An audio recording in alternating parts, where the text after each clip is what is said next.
Real Madrid president Florentino Perez has never been short of ambition, and if Diario AS is to be believed, in the summer of 2021, he's hoping to bring in Kylian Mbappe and Erling Haaland to play alongside Eden Hazard in a front three to rival the famous BBC of a few seasons past in Real Madrid's history.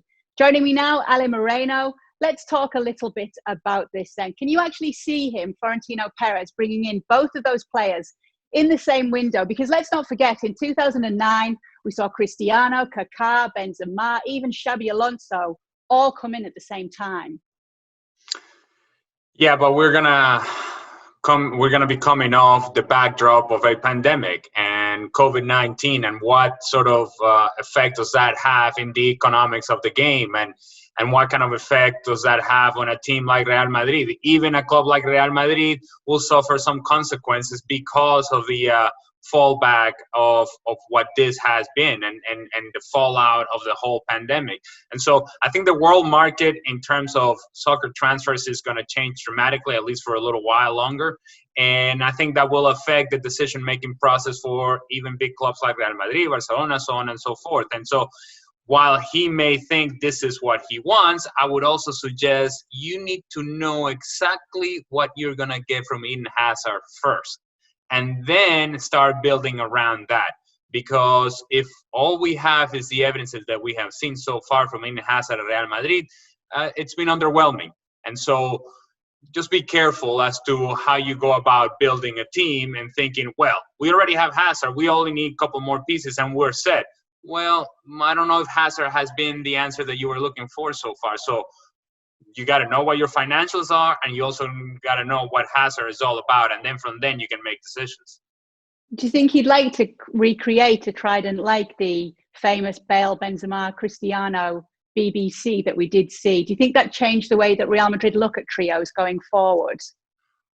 Well, yeah. I mean, obviously you won the big names, and that's something that has become the norm for Real Madrid, and is the way that they build squads. But if you look at the success of those teams, while it's easy to look at the BBC and say, well, yeah, this is what they did so very well, you also have to look at the core group of players that they had available. And so Casemiro sitting in the middle, and Toni Kroos, and Luka Modric, and Sergio Ramos in the back line, and Varane, and so on and so forth. And there's talent everywhere. We like to look at the attacking half because, well, it's what we like to watch. It's goals, it's entertainment. But these teams, they won not only because they had the BBC available to them, but they won because they had a core group of players and a very solid midfield and a solid back line, and a lot of things that you like to have from a team that has a lot of talent in key positions, right down the middle, right down the spine. And then that was highlighted, of course, by the fact that you had a game winner like Cristiano Ronaldo and so much talent with Bale and Benzema. Yeah, Benzema's actually talked about the famous BBC, and he said you had a rocket in Bale, you had a goal scorer in Cristiano Ronaldo, and then you had him, the man that made it all work. So we're talking here about maybe this potential new front three. What would happen to Benzema? Well, he would have to exit stage right. I believe that'd be the only solution for him. Now, I don't know that happens under Zinedine Zidane, because we have heard Zinedine Zidane say many times, and I mean many times, you know what, Karim Benzema is my guy, and we're going to ride this guy until the end of times. But eventually that time is going to come to an end. And eventually Karim Benzema is going to have to step to the side. And what better option than Erling Haaland, or what better option than Kylian Mbappe? Well, of course, these guys would be the sort of names that you'd be going after, but I just don't know how realistic it is to go after two of the best players in the world right now, currently, and you're going to say, you know what, same transfer window, those are the guys that we're going to get. I just don't think that that's realistic right now in 2020 or 2021 for that matter. Okay, let's say you're his advisor, Florentino Perez. He can only take one of those players, Kylian Mbappe or Erling Haaland. Who would you pick and why? I'm going with Kylian Mbappe because I think not only does he have the experience of having won big things already, but he gives you more flexibility in the attack. He can go into wider areas. He can play a central role as well. And I think he's going to be productive for you for a decade or so. He's not dependent on service, whereas a guy like Erling Haaland is dependent upon service. It's not going to create for himself. Kylian and Mbappe can create for himself, can create for others, can get in behind, can show underneath, can work out wide, can work down the middle. He would be my choice, no doubt about it. Although, if you can bring them both, well, then now we're cooking. Now we're talking a whole different deal. But if I were to choose one, I would choose Mbappe. If you do bring them both, and if goals are king, who's the star of those two in the squad? Because there's always one that shines a bit brighter than another. It's Kylian Mbappe, and Erling Haaland would be happy to be the guy scoring the tap-ins in the middle, and that's fine. That works just as well. And so I think both of them have shown personalities to where they can work with each other and they can accommodate each other's needs. But you also have to sort out, as I said earlier, and it was one of the beginning points that I made, is you have to sort out what Eden Hazard is, because I don't think he's an accommodating guy. And so he needs to find what his role is within this team and stop worrying about being the next Cristiano Ronaldo Real Madrid and just be the best version of Eden Hazard. And if he does that, then I think it makes it a whole lot easier for people upstairs to make decisions as to what this team needs going forward. Could there be a point of Vinicius Junior coming in instead for that spot where Hazard would be, and then you'd have an even younger average age for your front line? Well, and so if you do the math, and again, there's financial considerations here, you're going to have to make some sort of room for somebody. And that financial consideration is, okay, where are we going to get the most money out there in the market? And which target would probably be the one that would garner most money and most interest out there? And that may just be Eden Hazard. So if he's not the guy that you think you want in your team, well, then you flip around and then try to turn around and see if you can deal him away. But it's giving up on what you thought was going to be the solution. And so this takes a little bit of foresight and planning. I think Vinicius Junior could be a great option for Eden Hazard.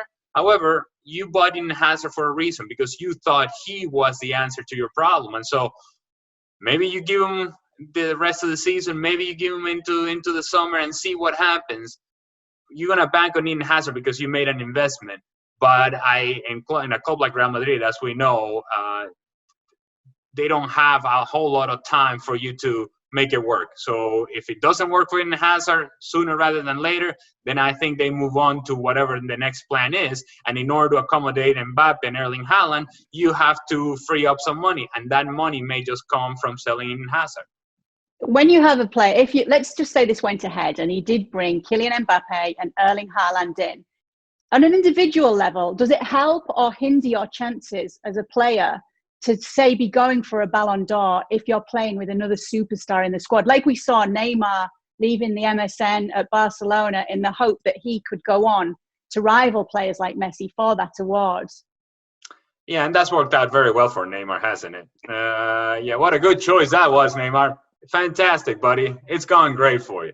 Look, once you start making those decisions based upon whether you're going to win an individual award in what is a team game, then I think you go on a slippery slope. And you get yourself into trouble, and you get yourself into trying to think about what your individual objectives are, rather than focusing on the fact that if the team is winning and you're scoring goals and you're doing well and you're playing with confidence and you're showcasing your talent, all those awards are going to take care of themselves. So I don't think any of these players should be making a decision based upon the fact that this is going to position me in a way in which now I can truly showcase who I am on an individual basis. This is a team game, and as long as the team wins and you play well, all those others awards will take care of themselves.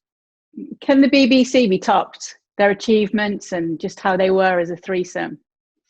Well, I think they can be topped if you consider just the productivity of the front three, depending upon, of course, who this front three is. But in terms of the team achievements, and those are two different things and two different conversations. In terms of the team achievements, I don't think so. I mean, at least at the European level, you look at what that front three was able to do for Real Madrid at the European competition level, then you're thinking, well, that is really tough. However, they were not nearly as successful domestically, and so maybe the next front three comes in, and what if, let's just say, they dominate La Liga? Does that make them more successful than the team that went on to win 3 Champions Leagues? Well, that's a discussion for other people to have. But I'm just going to say that BBC, at least for a little while, because it didn't last very long. The productivity of Gareth Bale wasn't exactly there the whole time. And Benzema was scoring goals, and Cristiano, of course, is Cristiano. But if you get a Hazard, Haaland, Mbappe, and Haaland and Mbappe fully maximize their potential, then we may be having a different conversation. However, in terms of the team achievement, that's difficult to figure out that any other front three would be as successful as that BBC was. Yeah, Florentino Perez, never afraid to break the bank, but let's see if he can manage to recreate that famous BBC with the likes of a Hazard, an Mbappe, and an Erling Haaland. Well, thank you very much for watching ESPN on YouTube. For more sports highlights and analysis, be sure to download the ESPN app. And for live streaming, premium content, and let's not forget as well, ESPN FC 7 days a week. Subscribe to ESPN+.